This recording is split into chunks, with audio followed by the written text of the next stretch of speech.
My name's Michelle Wilkie, and I've been in Colorado for the last almost 23 years. But I was born and raised in California. My childhood was very tumultuous. There was a lot of abuse in my childhood. My father left when I was just about 9 months old, and so I didn't know he really even existed until I was 5. Met him for the first time when I was 7, and he lived in Missouri, so I didn't get to see him very much. My mom, we didn't go to church on a regular basis. She had a lot of different boyfriends, and they were all pretty abusive to me. There was sexual abuse, physical abuse, verbal abuse. I felt very neglected. And my mom and I have since, our relationship is amazing now, and she's a fantastic mother. And she did the best I think that she could. I just felt pretty invisible. And I knew, I had neighbors that took me to church and things like that a few times growing up, and I knew that God was real because I would pray as a little girl, and He would answer my prayers almost immediately. And so, but it wasn't a real close, a Christian home or anything like that. I fell into alcohol at 14. And, pubescent and angry and rebellious, and felt like, oh, nothing scared me. Fell into, I started smoking marijuana at 16. And then as my early adult life, I got into some other drugs. I always consciously yearned for a father figure. I was always a mama's girl too, but I think it's because she was my stable parent that was always there. But I always wanted a daddy, always. So the way I met the father of my first daughter, it was high school. We met in choir class. I had moved from California to Branson, Missouri. So it was a huge culture shock. And we knew each other through choir class and started dating and, hanging out. And I was 17, and I moved out of my parents' house. My mother and my father remarried when I was 16 or 17. I was a junior in high school and moved from California, my little town in Madera, where that was my whole world. Junior in high school, moved me to a whole foreign land. And I ended up loving it. But so that's how I ended up in Missouri. But I moved out of my parents' house at 17. Me and John, we got our own apartment, partied our tails off the first summer, went to a Grateful Dead concert. That's all you need to know about that. Had a crazy summer, and I got pregnant with Taylor. John and I did get married. I was 6 months pregnant with Taylor, and I knew it wasn't going to last because it was a really abusive relationship. There was a lot of physical abuse and verbal and emotional abuse. All of that was heavily involved in that relationship. I thought I could love him enough and be good enough and love enough that it would work, that he would stop getting angry and all of that, and it just never did. And my daughter, when she was about 8 or 9 months old, I had this revelation. That it was never going to stop. And I had asked him, because we had gotten into a big altercation, if he was going to go through our daughter's bedroom door when she was 14 years old and slammed her door the way he did at me when I slammed our bedroom door. He says he thought for a second and was super honest and told me, Michelle, I don't know. And I loved him still. And I said, I love you, but I love her enough to leave you. And I left, and I never went back. The way that I met my second husband, I had just moved to Colorado Springs, didn't know a lot of people.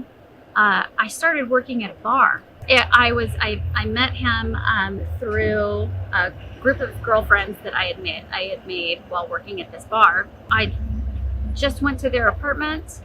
I had just gone to their apartment, girls getting ready to go out and getting dressed and stuff. And Mike happened to be there, and we just kind of hit it off. And I thought he was attractive and funny and just a really cool guy. And he ended up coming to the bar that we had gone to later, and we hit it off. We were inseparable from that day, and we were married for 10 years.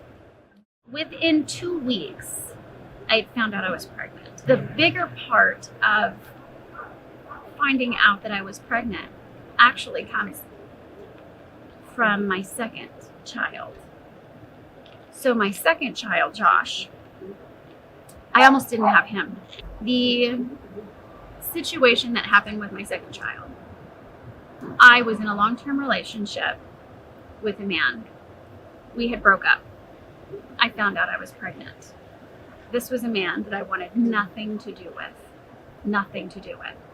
And I almost didn't have him. And I thought, I cried for days when I found out I was pregnant with Josh.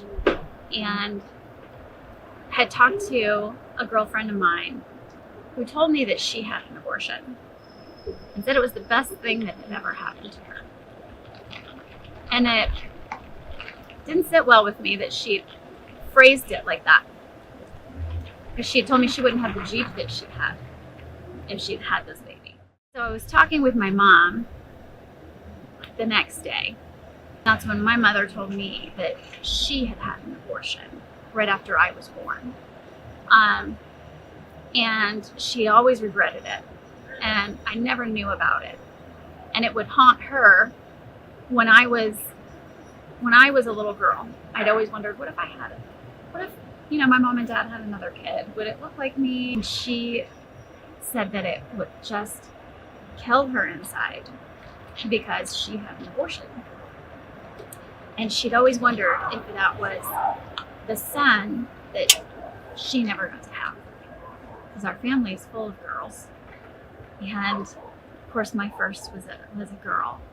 And she looked at me and she says, what if this is the boy that our family needs?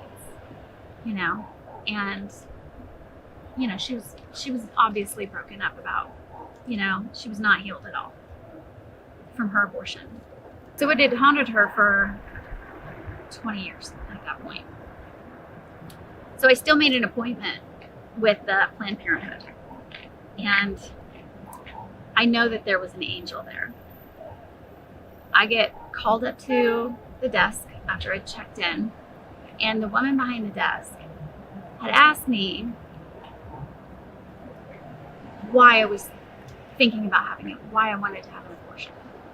And I had told her I had felt so ashamed that I had, at this point now, it wasn't my ex-husband. This was a boyfriend I'd been with for a year. And here I was 21 or 22. And I was a ready-made family with 2 babies and 2 baby daddies. What man is gonna want that? And I knew it was selfish, but that was I just felt ashamed and terrified. I was already struggling financially with me and Taylor. How was I going to handle another baby by myself? And she looked at me and she says, if a man doesn't want you, with everything you come with, you don't want that man. And I thought for a second, and I was like, that's exactly what I needed to hear. And she looked at me and she says, you got this. I looked at her and I said, you know what? You're right. I'm strong. I can do this. And I got up, I said, thank you. And I walked out, and I never looked back. And I had that baby. I went through my whole pregnancy single with a little 2-year-old. I had my beautiful son. He was the boy that we always wanted in our family. So I'm so thankful that I have him now. And now he's 22 and has a little boy. And then, so I have him. I moved to Colorado Springs. And now I have this little boy who is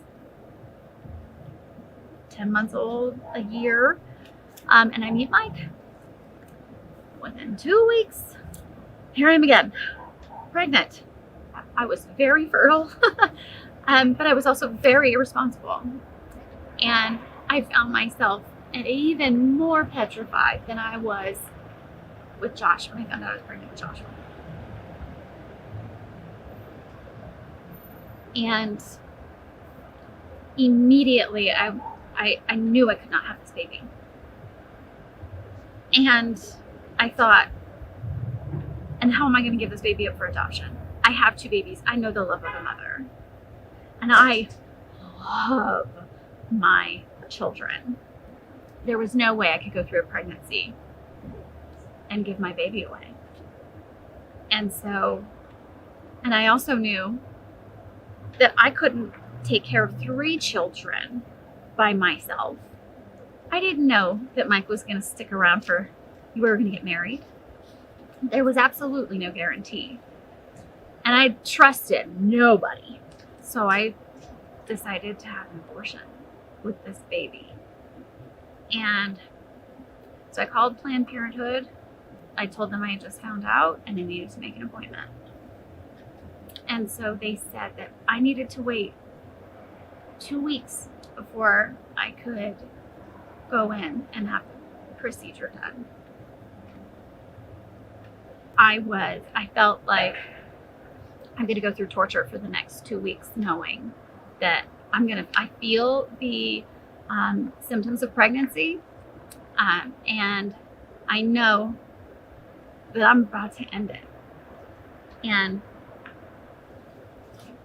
so I had some words with this woman and how horrific it is that they do that to women, and make them wait.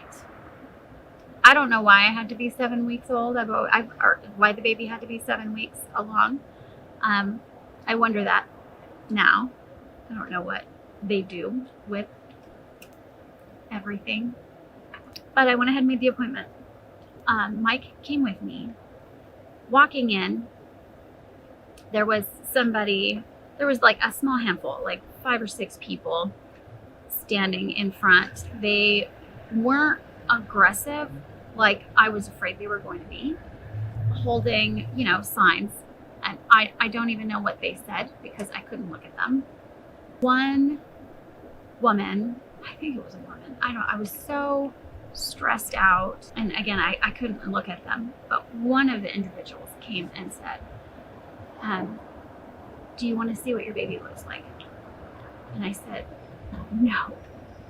And we beelined it for the front door. So I get in, check in. They have us sitting in the waiting room. And for me, I was really, like, this was a hard thing for me to do. I knew what I was doing. And I'm looking around the waiting room and I'm seeing a girl right across from me doing her homework. Like, this was nothing. I saw another girl reading a book. It was nothing. And Mike and I were both shocked at that it seemed to be just a flippant thing to everybody in the waiting room except for us. Then I get called back. I was surprised Mike couldn't come with me. I thought he would be able to be with me. And they said no. So then I was all the more scared. They had, though, already given me something to kind of relax me, and they do an ultrasound. And I'm crying already and made sure that I was faced away from the monitor. And I was visibly upset. And the woman says, "Do you want to see your baby?" I was so angry with her. I just, no. And maybe that was God trying to save that baby one last time. But I was angry. I was so mad. So they take me from the ultrasound room to a space where there was just all these different like gurneys, and they put me on a bed, and there was a doctor and there was a student with the doctor that was doing the procedure. And I asked if it was going to hurt. And they're like, no. I was concerned if I was going to feel pain. I feel so selfish about that, looking back on it. But I asked if it was going to hurt. And the doctor says, no, it's not going to hurt. And I then asked why couldn't Mike be back there with me? I needed him back there with me. And she says, no men are allowed back here for privacy reasons. We all saw each other in the waiting room. But okay, the procedure started. I was already just tears rolling down my face before it even started. But when it started, I started wailing. I started calling for Mike. And I don't know if it was because, it did hurt, or if it was because I knew that I was killing my baby. And everything in me was just crying out, and I was crying out. And I remember vaguely, I remember not vaguely, I remember the look of the student's face. I could tell that this was not a normal response. And I remember thinking, I hope she remembers this. Because I already know. I have just made the worst mistake of my life. They took me into the after recovery room, and I cried while I cried myself to sleep. Woke up. I don't know. My kid said I was out for about an hour. Physically, I was in pain for quite a few days, and I spiraled. I just completely spiraled after that. I fell into pretty hardcore drugs, drinking pretty heavily. I still cared for my children, but not. I was there and I provided all of their needs, but I wasn't there emotionally, the best I think to my ability for that period of time. That's when my panic attacks started. I was having panic attacks so badly that I would leave an entire cart of groceries and just have to walk out because I couldn't check out. I lost a job because I had to leave because I was just panicked. I had a hard time driving because sitting at a stoplight even, I just felt this like a spotlight on me, and I felt I would get panicked. I didn't really talk about it. I didn't consult my mother. I didn't tell her for years. I just hid it. I remember one time I said, do you think God's gonna let me ever have another baby? I wonder. if I'm even going to be allowed to have another baby. I'm not completely healed. Okay. I'm not. I do know that I'm going to see my baby in heaven. I know it was a girl. I've named her. Her name is Hope.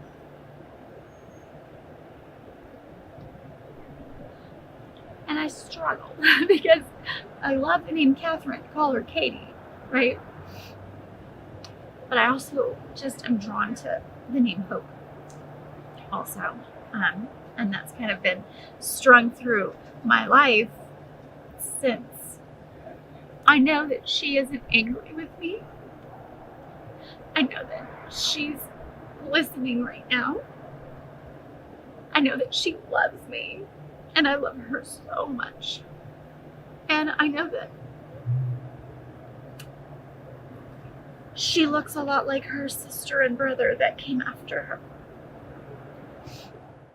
I had been, me and my husband at the time, had been using meth for off and on for probably almost 2 years. And I had come to a place where I just knew that if I didn't change, I was going to lose my babies. And we were in our apartment, and it was right around Christmas time. And I went outside by myself on our back patio to smoke a cigarette, and that's what I was thinking about. I have to stop. I have to change, or I'm going to lose my babies, and I could never live if I lost them. And I just looked up, and I'm like, okay, I need something bigger than myself. And that was all I said. I finished my cigarette and went to bed and asked my husband if he would be willing to try to find a church. Well, I was very excited. He was like, absolutely. So we tried a couple. We found a church that we ended up attending and being heavily involved in for 7 years. I had tried everything else that the world had. And it just led me to, I'm about to lose my babies. And depression and anxiety and all of that, anger and all of that. And so I was just going to try this, and I had decided I'm all in. Every single thing that my pastor preaches, I'm going to put that into practice. And I did. And we sat there in church for about a year, just kind of sitting and learning, and just soaking in what our pastor was teaching. And there was a women's retreat. There was a moment I saw a woman walking out of Walmart with her children and had a cart overflowing with food. And I felt like I was the worst mom because I couldn't do that for my kids because I'd already spent all my money on drugs. I had food, but it wasn't like that. And I just felt a deep shame.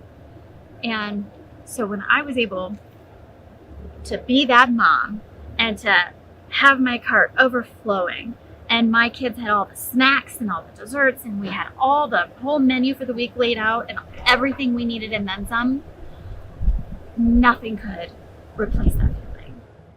I laid meth down cold turkey. And I heard later, people say it's harder to give up meth than heroin. I mean, I don't know. I worked in corrections for 8 years. And that's tough because you have the same revolving door, and heroin's huge, especially here, heroin, meth, huge. So I don't know what's harder. It doesn't matter. I set it down and I never picked it back up. I started recognizing his voice after this women's retreat. I get sponsored to go to a women's retreat because there's no way I could afford it. From a woman that told me she just kept reaching out to me. And I was terrified to go. because I didn't really know anybody except this lady I kind of knew. Go to this retreat. And I was like, okay, God, please honor that. Honor. This is hard. Cigarettes, I didn't love them, but I certainly didn't hate them. I had been smoking. I started smoking when I was 16. So by this point, I was, I don't know, I think 26 or 7 or something. I go to this retreat. There is, on the first day, there's a woman that, after our speaker was done speaking, everybody kind of dispersed, and I'm just kind of wandering by myself. People are upstairs. Let me see what's happening. I'll just go back up there and pray or something.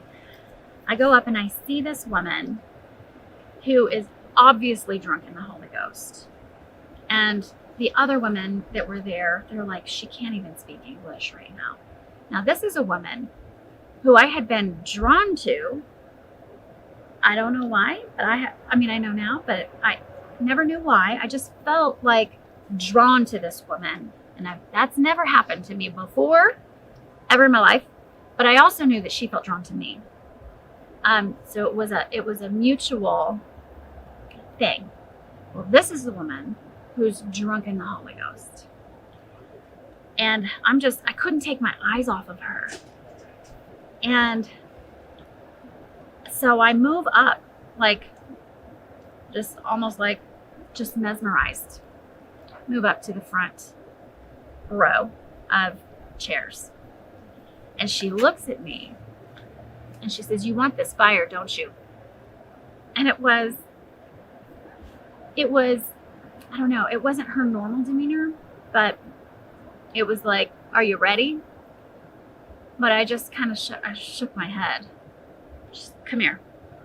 And we started hugging, and she's praying, just praying in the spirit, and she's sort of shaking. And I'm like, "Okay, Father, all right, Lord, I'm just open. I'm open to whatever you have." And heat in my belly, my deep spirit man. It was just hot. And it got hotter and hotter and hotter. And then it shot right up through my head. At that moment, I flew back. I've seen people slain in the spirit, and I'm like, I don't know about that. I mean, if somebody pushes on my head, I can step back, but I'm probably not going to fall down. I flew, and it was like a floating. I think they kind of halfway caught me. But even if not, it was like I could have just floated down like a little feather. Nothing would have hurt me. But what's funny is the same thing happened to her. So we're praying, we're hugging. At the exact same moment, we both went that way. If I could go back and talk to myself again,